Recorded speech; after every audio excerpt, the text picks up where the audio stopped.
One of the questions I often get asked is, Derek, are there any software packages out there which will help me create stained glass designs digitally?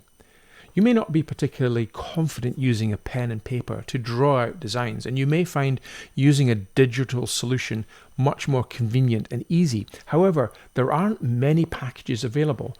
One of the best out there seems to be Procreate, which is from Apple, designed for the iPad using a stylus. I recently reached out to Petri Anderson, a renowned British stained glass artist whom I knew designed exclusively using Procreate. And he has very kindly come to the studio, and we have filmed an entire tutorial just for you.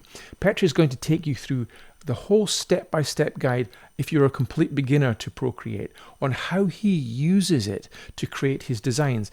Now, he creates a very simple design of a frog in a roundel, which is a really great way of showing you all of the different processes. It's a fascinating tutorial coming up right now.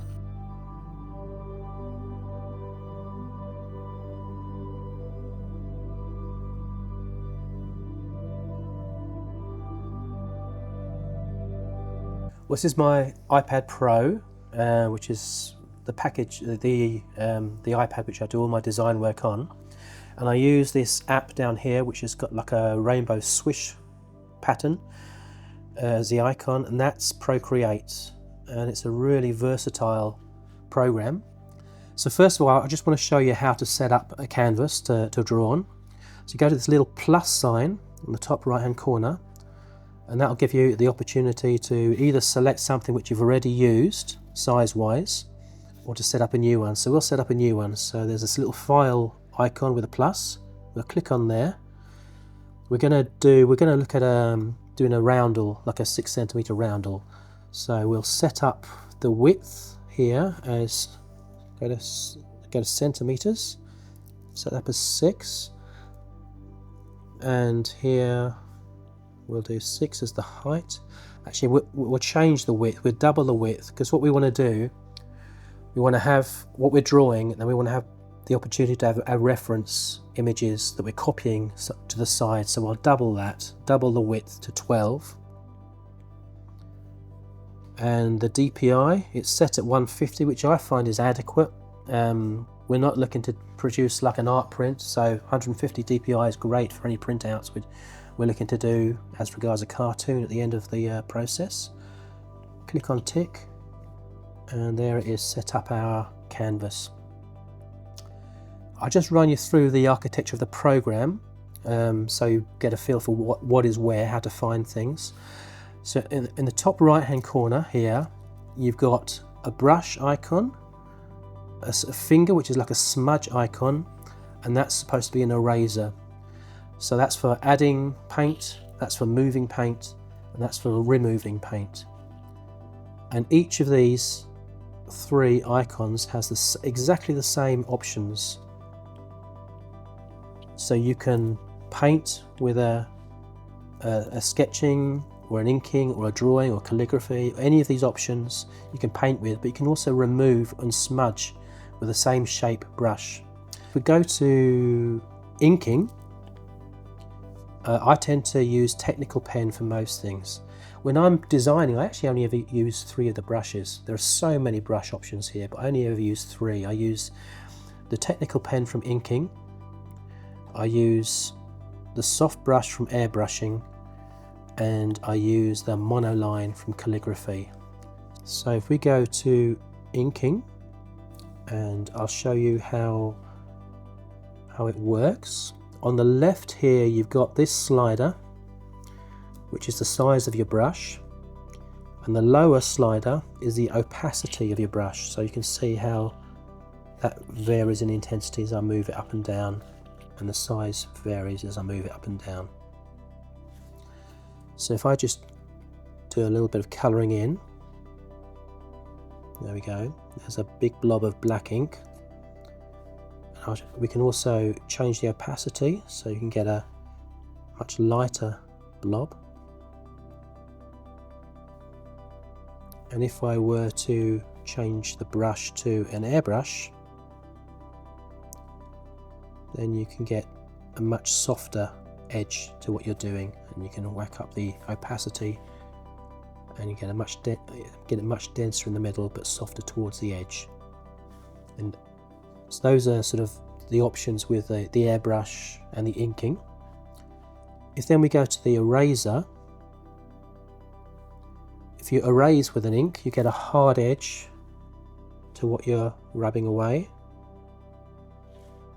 or you can rub away with less opacity, so you get some more of the ink coming from beneath coming through.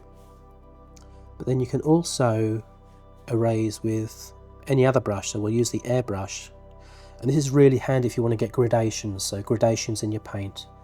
So we'll set it to that size, and you can see it's got a soft edge to what you're removing, and if you drop the opacity down, then you can remove it in more strokes. If you realise you've made a mistake, you've got this little undo button, so I can click on that and it will put it back to the previous stroke each time, so you can do that numerous times and restore what you had. So that's the basic architecture of how it works. This is a layer based tool, so this little icon up here shows you where your layers are. At the moment I've only got the one layer, but you can add a layer, or you can add numerous layers and just keep going. So you know, you've got these options to add layers, and then you draw on each individual layer as you see fit. So I'll just lose those layers, and I'll lose that layer as well. Clear. There we go. And I'll show you some of the functions of the brush, because there are some things which it does which can be quite useful. So if for instance I'm drawing with ink and I want to do a nice smooth curve, but my hand's a little bit wobbly, if I leave the pen on the screen at the end of my stroke, it'll automatically smooth out my stroke. There we go. It's not particularly even one, but by leaving it on the end, it smooths it out. I can even change it in scale by moving it around afterwards. And I'll show you how to draw a circle now. So we go to our layer, we've got one layer selected, that's good. And up here are some options to import images. So if I go to Add, Insert a photo. Now there's a photo which I downloaded from Google Images, which was just concentric circles. So we'll click on that, and that's brought these concentric circles in. So I can move that around. As long as you've got this sort of like dotted box around, it means you can move it around. You can scale it up, reduce it by pinching. So what we're going to do is we're going to draw a circle using the concentric circles here as a guide, so I know that I'm getting as true a circle as I'm able to draw. And we'll go to the layer which has got the circles on, and I'm just going to change the opacity of that so that I can see what I'm drawing on top. So I'll drop that right down so it's quite faint. Now I want to add another layer, and this is the layer that I'll be drawing the circle on. Now the pencil, the Apple Pencil, is touch sensitive and angle sensitive. If I want to draw a circle which is like a uniform thickness, that can be a bit of a disadvantage. So the pen which I use, which gives me a uniform thickness, it's called a monoline, and you find that in the calligraphy section. There it is, monoline. It's highlighted, so I know that's what I'm going to use. And I'll set my thickness. That's quite a nice thickness. Now I know it's very hard to freehand draw a circle, so I'm going to do my best. I know it's going to be wobbly, but what I'm going to do is I'm going to leave the pen on the canvas at the start-finish stroke. So then it will automatically make the best of my bad job. So let's try that. So I'm sort of vaguely following that line, and there we go. And now it's sort of made a circle out of my attempt of drawing a circle. Now it's not perfect. You can see here it doesn't quite match up to the line. Here it does. So what I'm going to do is I'm going to change it. I'm going to tweak it. So if you go to this little arrow button, this allows you to scale up. Oops. Sorry, let's press that again. This allows you to scale up and distort. So at the moment it's on uniform, which means that if I scale it, it'll just do a uniform change of size. That's not what I want. I want to be able to move parts of the circle to align. So if I get it aligned on one area, so there I'm right on the edge of this circle, I'll first increase this uniformly to get it as close to the edge as I can. So there it follows that line pretty well all the way around here, but here there's a deviation. So I want that bit to go in. So if you go to the warp, that allows you to change and distort what you've drawn. So I'm just going to draw that in a little bit. And my goal is to bring this heavy black line in line with that thin, faint line. So there, that's pretty good. It's pretty good most of the way around. There we go. Now I'm pretty happy with that. I think it's a pretty good circle. So now if I unclick that, I've now drawn my circle, and I can go back to my layers. This layer here, which is my guide, I can hide that, and now that's gone. I'll get some reference images in. So if I go to, I'll create another layer first. So this is going to be the layer which will have my reference photo. And if I go to add, insert a photo, Derek's demo, there's my frog. Right, there we go. So we've got a frog. I'm going to pinch him down to a size which is reasonable. That's okay. I'm going to zoom in on him, and what I want to do, I want to isolate the frog from the background. So I'll use the eraser tool. Inking, that's good. That's the brush I want. Maximum opacity. I'll start with a big brush to get rid of the majority of it. So I'm just getting rid of the background. Now when I design my autonomous panels, where I don't have to present a design to a client, it's just a guide for me to make my stained glass, I tend to use Procreate just as a photo montage facility. So I'll be doing a lot more of just taking photographs and just layering portions of photographs on top of each other to create a basis for what I'm aiming towards when it comes to the finished, when it comes towards the finished article. For the photo montage, it's all about isolating the part of the image you want and then building up the sort of the landscape with your little creepy crawlies and animals. Just keep rotating it around so it's easier to create your curves. There we go. That's a nicely isolated frog. So we can now move him into the circle. So if I use this select tool, then I can just move him where I want him. I probably want him a little bit bigger than that, so I'll make him a bit larger. There we go. Now I want to draw this frog. So what I'll do is I'll create another layer. This will be the layer which I'm drawing the frog on. But this frog, if I start drawing on top of here, I can't actually see what I'm drawing because the frog is too dominant. So I'm going to drop the opacity of the frog right down to about, well, there we go, that's pretty good. Now I can see what I'm drawing. So I'll make sure I'm on my layer, my drawing layer. And I'll just use a smallest inking. This is just to get some guides out there. So I'll just sketch around general shape of the frog. So I'll get his opacity back up. So there's my reference image. This is what we're drawing. And now we'll start building up the froggy. Go to the inking. No, I'll go to airbrush first of all. So I'm going to get some tonal work around here. I'm going to drop the opacity down on my airbrush. That's quite a nice size to work on. So there's a lot of shadow in here, so I'm going to get some of that in.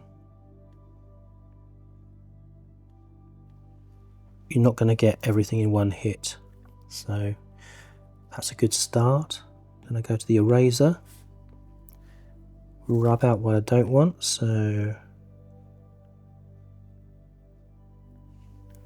lose some of these.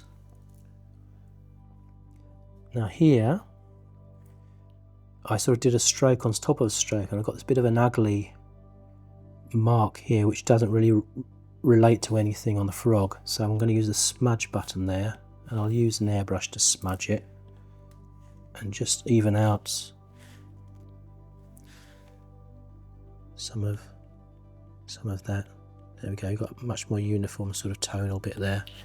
That's how handy the smudge button can be. Now I'm going to add another layer.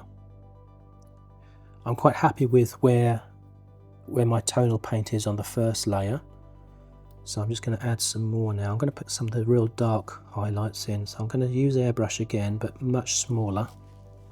Okay, I've got airbrush selected.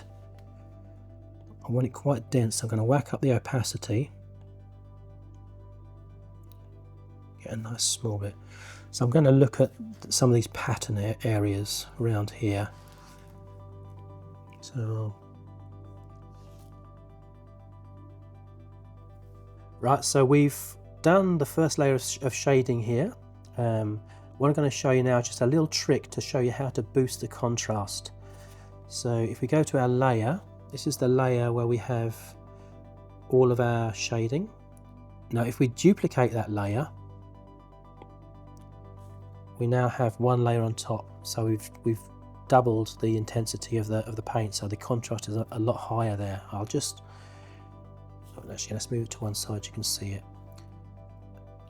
So if I hide this top layer, which is the duplicate layer, that's how it was before. That's with it added. So it's quite nice, but in some places it's a little bit too dark. So what we can do is we can erase just on this duplicate layer, so we still have the other layer underneath. So we can just add a bit more three-dimensionality by using the eraser tool. So I'm just going to erase a little bit from the top duplicate layer. So to the airbrush removal, so I get a nice soft erase. I'll bring the opacity down because it just means that I've got a few options. I can do it numerous times if I need to. So here we've got a highlight on the top of this muscle, and we're just going to try and erase some of the shadow there to lighten that. There we go. Now the next stage is to add some colour to this. Top right hand corner here, if we click on that circle, at the moment we're using this black colour. So this outer ring lets us to select the hue. So we'll go to a nice green here, and this inner circle, basically the intensity of the colour goes this way and the lightness goes this way, so dark to light, intense to less intense. So you can get like a greyer version of that hue this end and a purer version this end, darker, lighter. So if we move this little circle to where we want, if you look at this little square here, this is where the new colour will appear. So as we move this up here, you can see how that little square changes. So that's quite a nice colour for a frog. We'll go with that, and there it is selected up there. So we've got to get a new layer. Now there are different ways that these layers interact with each other.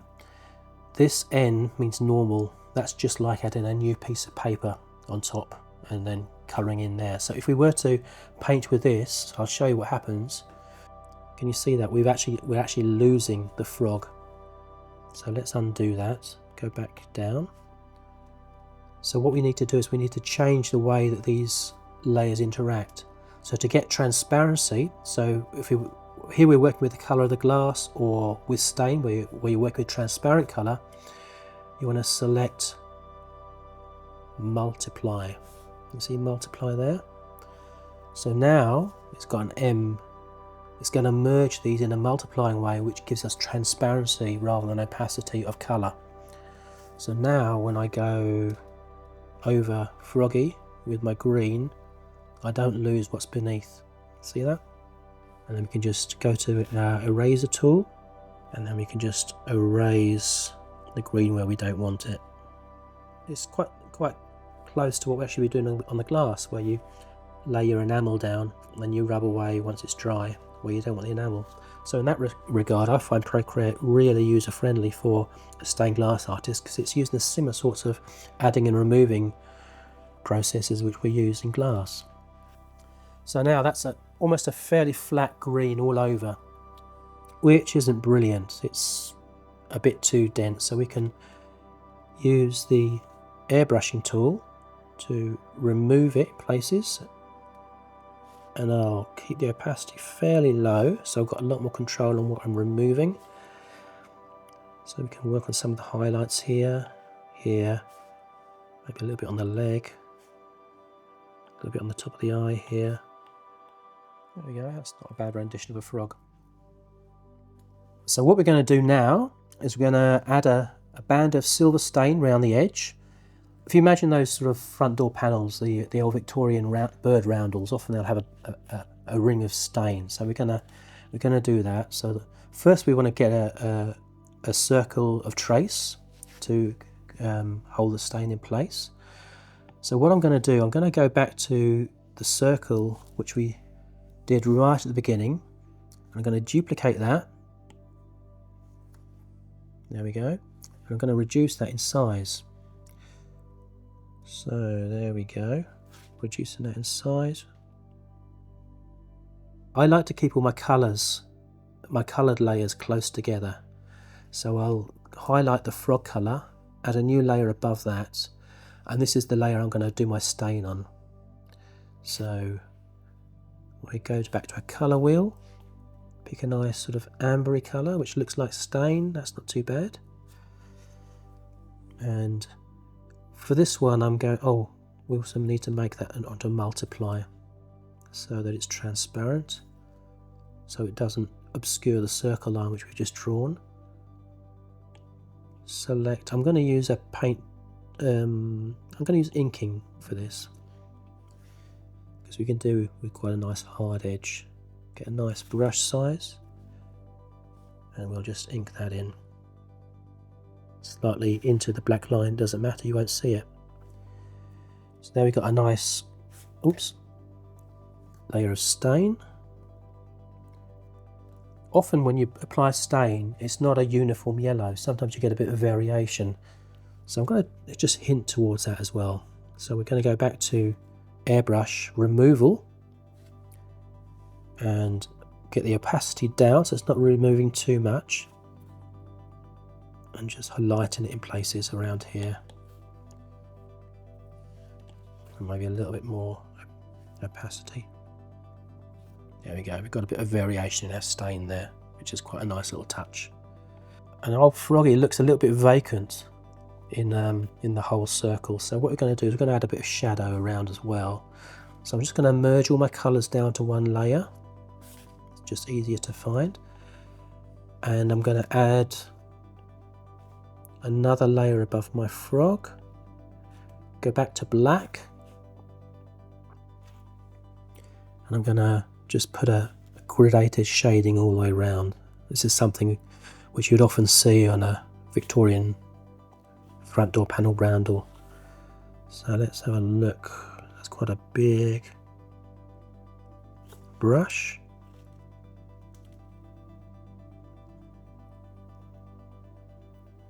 There we go, and we'll erase what we don't want.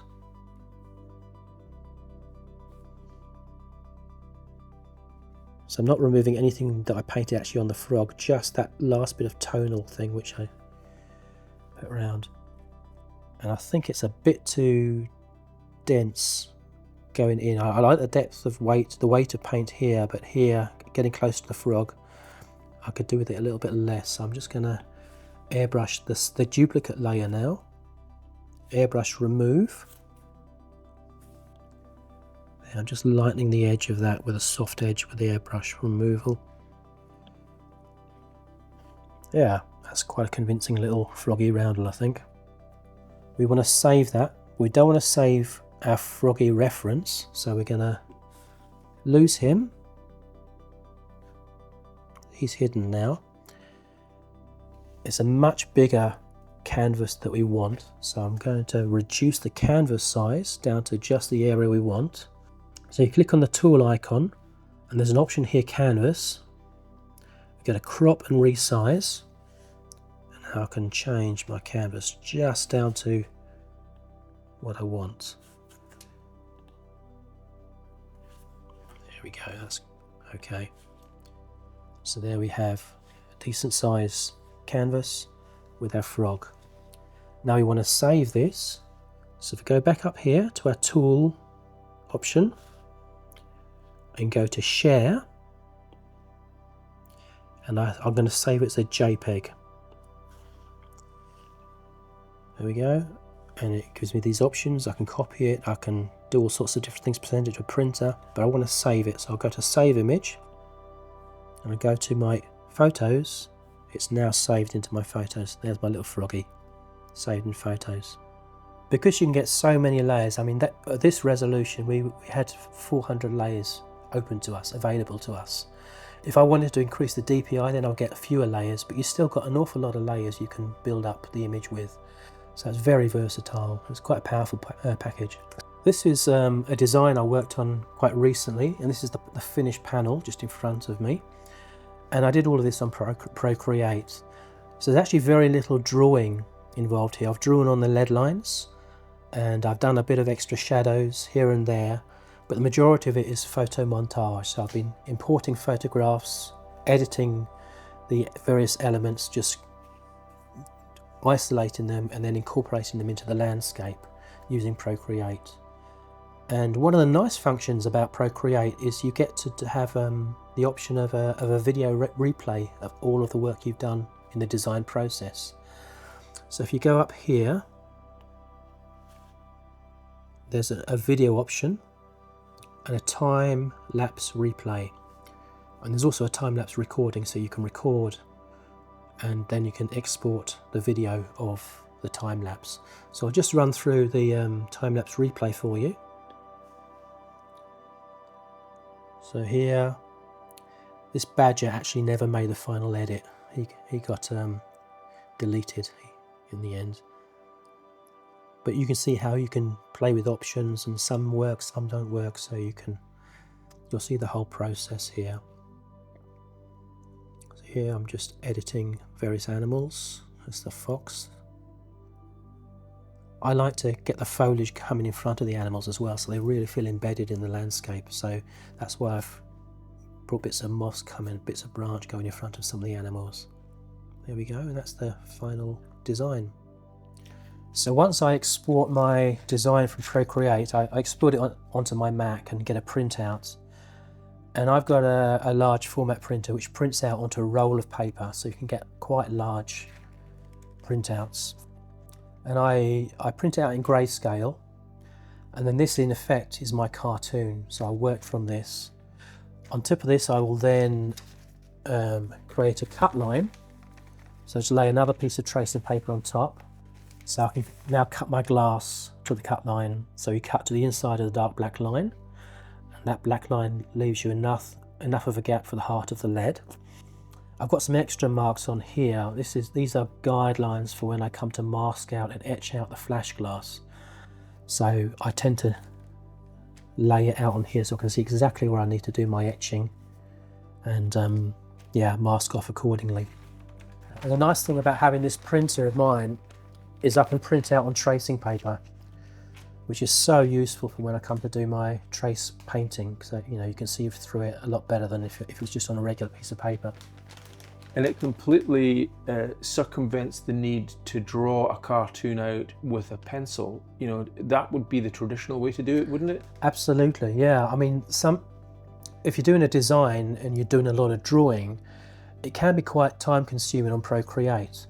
But because you're able to pinch right in and zoom right in, you're able to do a lot more detail at the design stage. So you can just blow up the design to full size and you've got your cartoon. So you might spend a bit more time designing, but you lose that time when it comes to to cartooning, because there's no cartooning to do. You just print out full scale and you're ready to go. Often what I will do if I'm doing a church window, I'll print out my full scale image, but then I will maybe just hand draw the face, because sometimes it's nice just to get a bit more nuance once you see everything printed out. So I'll use the printout as a basis for redraw maybe just certain elements, maybe just the face or maybe the hands. Well, this is a design I did for Haileybury College. This was all done on Procreate. Wow, that is amazing. Now I know these are finished panels because I've seen you posting them on social media, but all of this was designed on Procreate, yeah? That's right, yeah. So you get some very slight pixelation here and there, but it's nothing which I can't trace from. You know, it's all the detail I need to trace it's all there, so it's ready to go.